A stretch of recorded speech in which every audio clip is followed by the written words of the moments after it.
aukera ona iruditu zitzaidan, diru laguntza ematen zutelako eta gainera betianik ikasi duan euskaraz aukera ona izan zen. Neuk esango nuke berdin-berdina dela.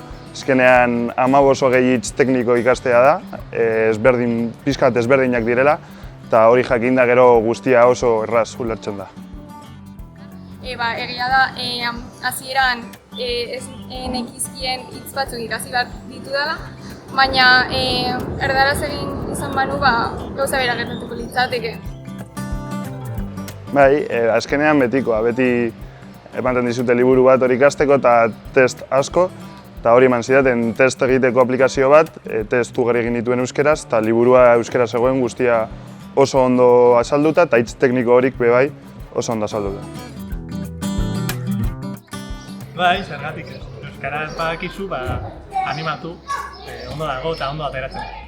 Ez dela zailagoa eta diru laguntza guztiekin merezi du, gainera hitz gehiago ikasten dituzu eta zure egunerokotasunean euskara gehiago egiten laguntzen dizu. Momentu ez dakit, baina seguro bidai baterako edo erabiliko gara. Kotxearen parte bat ere erosteko balio izango dit, eta bestela oporretan joateko, eta azkenen 300 euro askotarako ematen dute. Ez izan zalantzarik eta gidabaimena euskaraz atera. Ez izan zalantzarik eta gidabaimena euskaraz atera. Ez izan zalantzarik eta gidabaimena euskaraz atera, animatu!